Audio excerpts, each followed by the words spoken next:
recordo muito bem, eu estive envolvido diretamente na preparação das negociações e das negociações no processo de adesão à União Europeia, à CE na altura, não é? E, neste sentido, a assinatura do Tratado de Adesão foi atingir um resultado, realizar um acontecimento, concretizar, participar na concretização de um acontecimento que era muito motivador para a minha atividade profissional, para as minhas convicções pessoais e para a atividade em que estive empenhado profissionalmente durante vários anos na preparação. Eu estive, porventura sabem disso, fui o primeiro diretor-geral do Desenvolvimento Regional, era como se chamava na altura, em 83, portanto, já há uns anos antes da adesão, e antes disso tinha estado ligado, como diretor-geral também, à administração regional e local,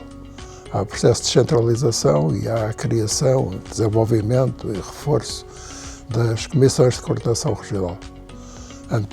anteriores às atuais comissões de coordenação e desenvolvimento regional. E todo este conjunto de responsabilidades e de ambições também, por um lado no plano interno, o reforço do poder local, a descentralização, a regionalização e a organização da administração pública numa envolvente territorial e de governação muito diferente daquela que tinha sido no passado. Em simultâneo com isto, complexificando, mas tornando também os desafios mais interessantes, a adesão à União Europeia. E neste conjunto, talvez a imagem mais forte que eu tenho da adesão é termos conseguido chegar ao resultado porque ambicionávamos há tanto tempo.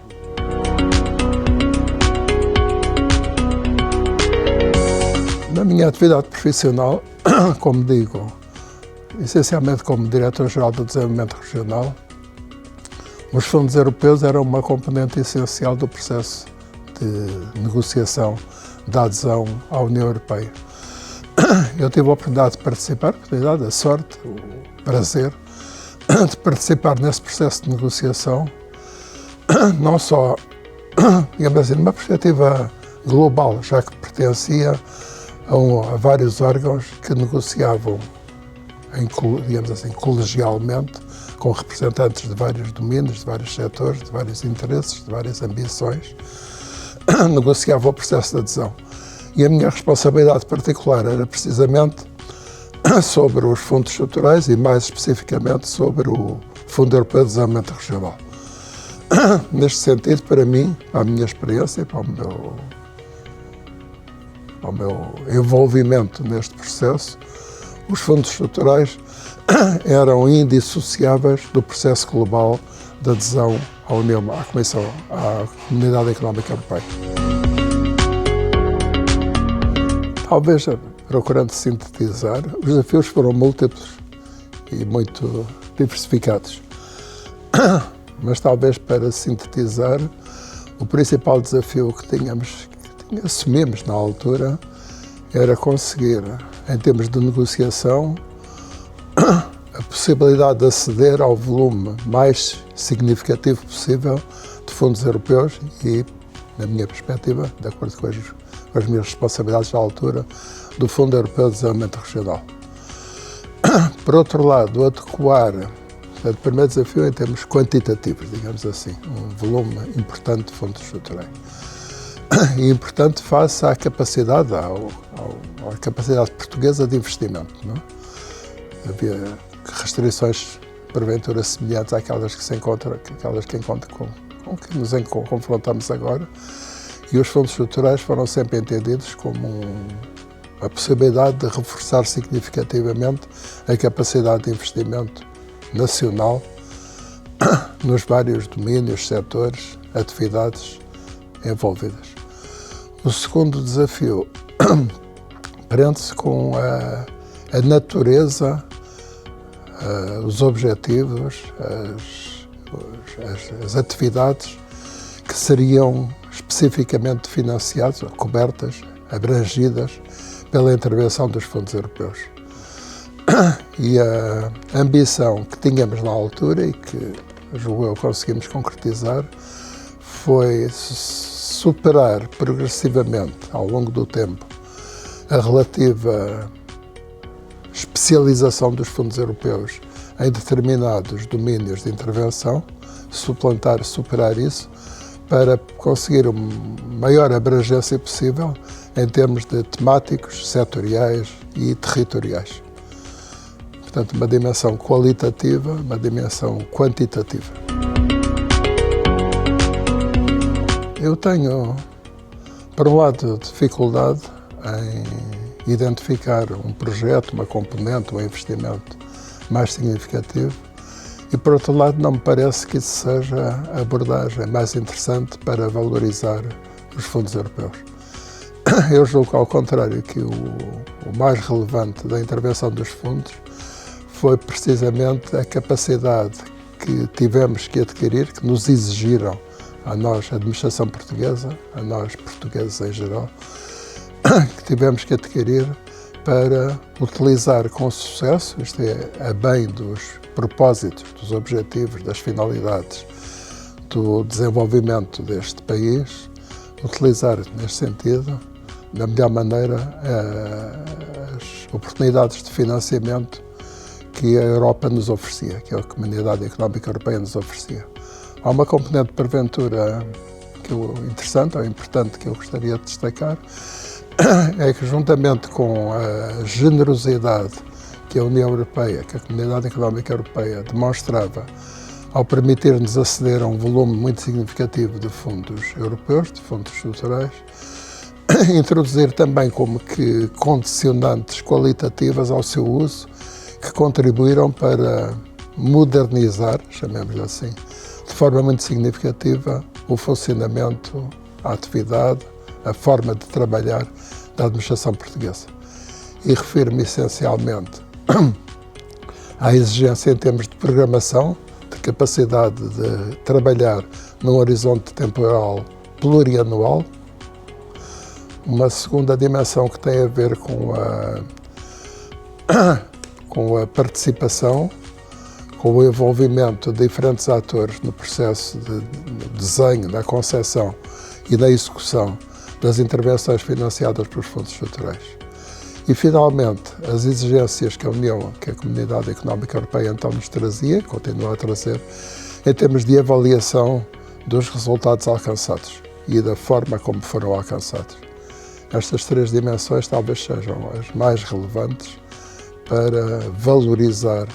os fundos, a intervenção dos fundos, e para mim mais importantes do que destacar um ou outro projeto, um ou outro investimento em particular.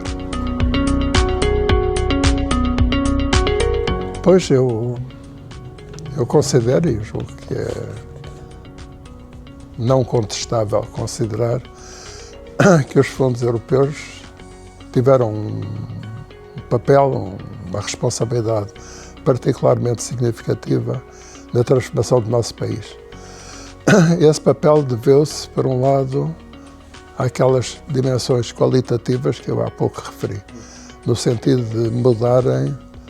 alterarem, contribuírem para alterar radicalmente a forma de atuação da administração pública, dos poderes públicos, dos órgãos da administração pública, na preparação, execução e avaliação dos investimentos a realizar. Então, há como que uma componente qualitativa na forma de funcionamento das entidades administrativas, das entidades públicas portuguesas, que representou um progresso muito significativo na sua disponibilidade, capacidade e empenhamento em contribuir para alcançar objetivos maiores do nosso desenvolvimento económico, social e territorial. Talvez valha a pena, talvez a forma mais interessante de abordar essa questão esteja relacionada, esteja articulada com a concepção e a evolução da concepção dos quadros comunitários de apoio e outros instrumentos cuja designação foi mudando ao longo do tempo, mas que no fundo corresponde aos instrumentos de programação da intervenção dos fundos estruturais. E eu julgo que é razoável dizer, pacífico, é não contestável dizer, que numa primeira fase os investimentos apoiados por fundos estruturais respeitaram fundamentalmente às infraestruturas e aos apoios ao setor da atividade económica, no caso do FEDER,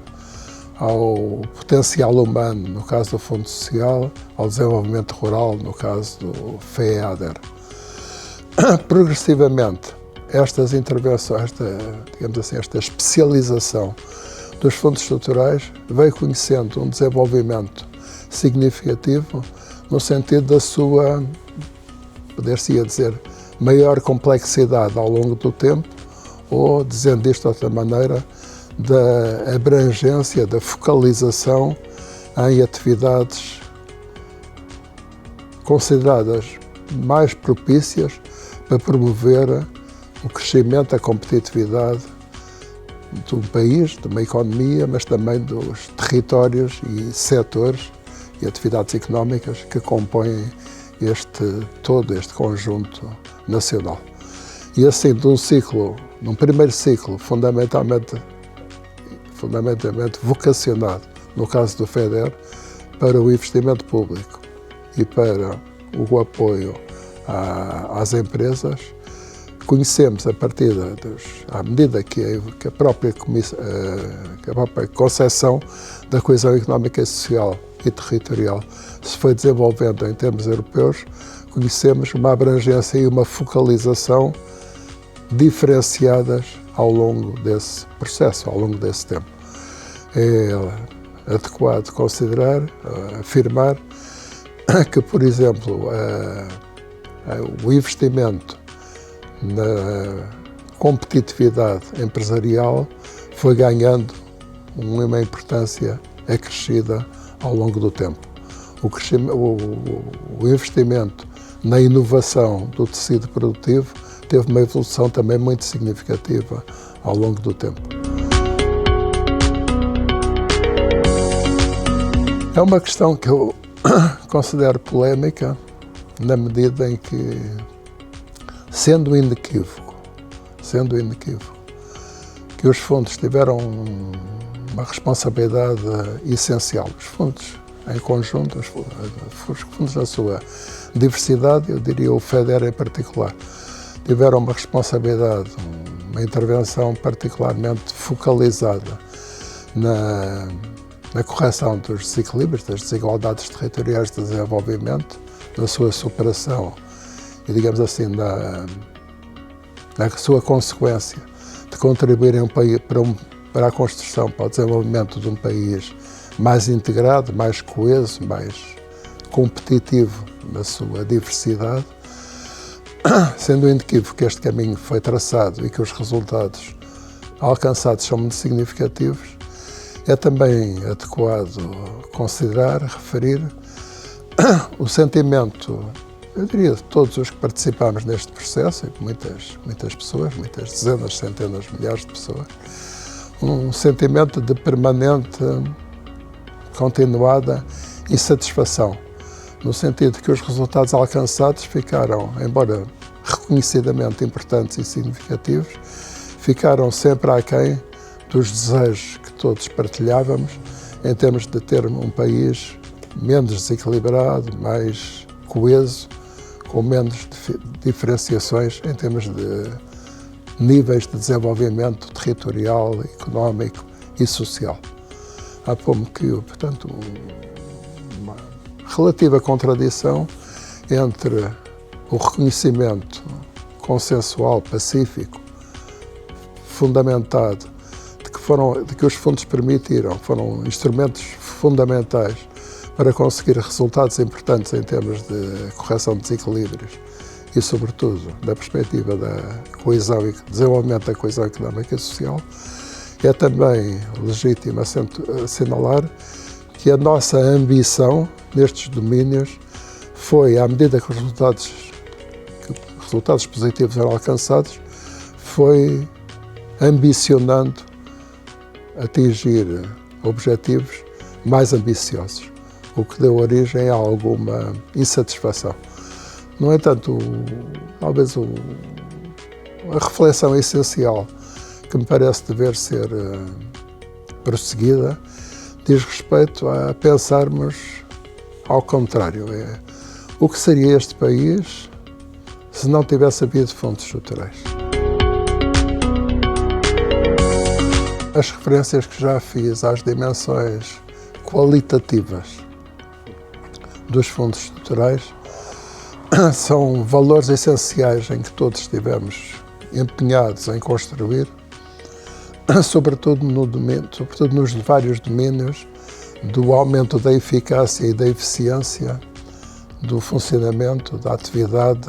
das administrações públicas e, em geral, dos órgãos políticos e administrativos.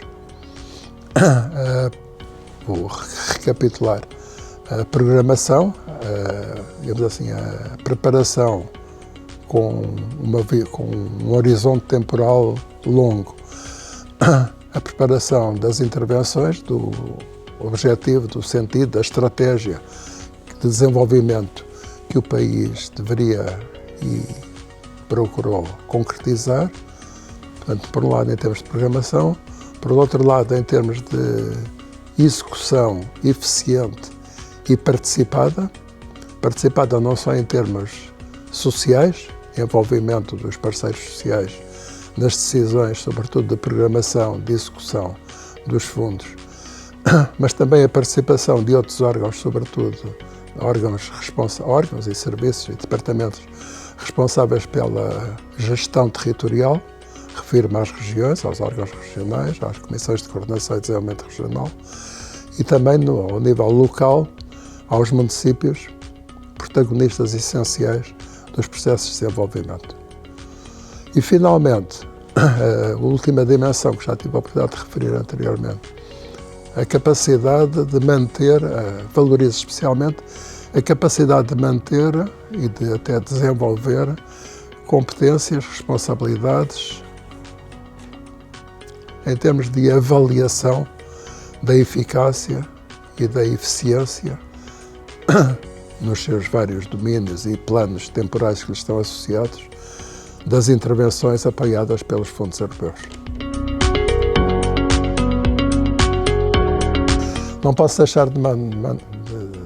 desejar, de afirmar uma mensagem de otimismo, no sentido de que teremos coletivamente à escala europeia capacidade para superar estes desafios que nos parecem, a mim me parecem, dramáticos a curto prazo, mas que porventura, como tantas vezes aconteceu na história, à medida que o tempo vai evoluindo, o dramatismo destas perspectivas dilui-se, desvanece. Portanto, que teremos capacidade, certamente, em termos coletivos, de superar estes desafios complexos e, digamos assim, negativos,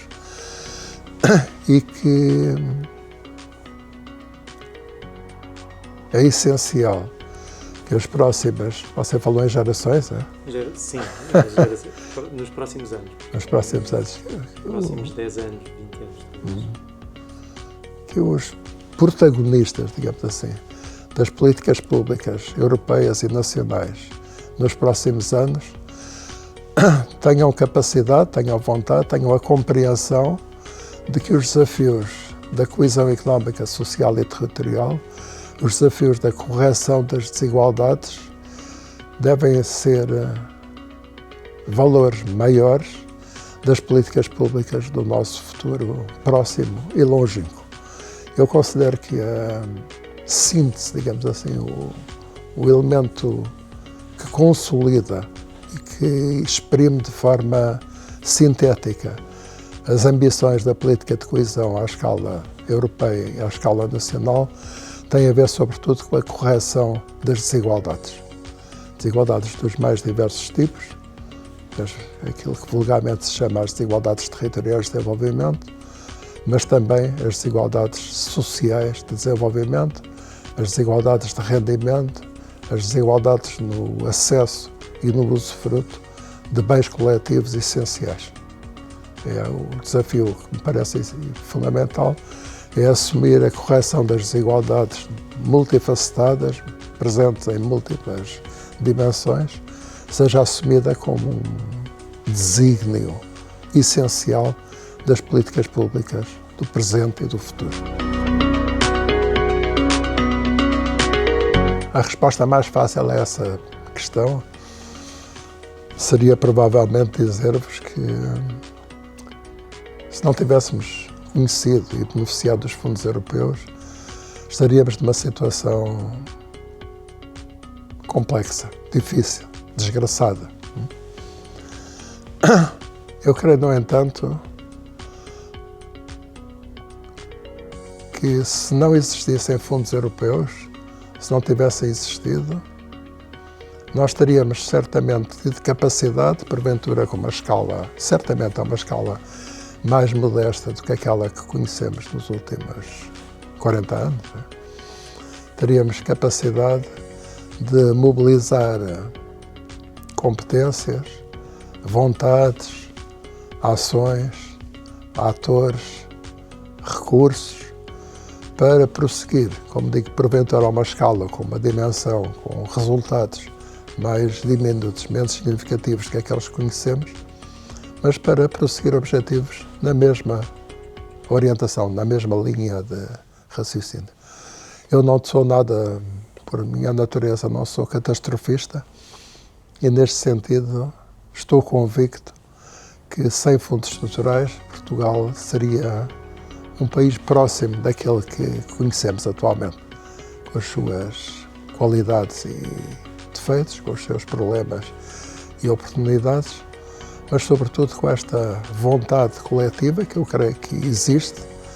de prosseguir um caminho difícil, árduo, complexo,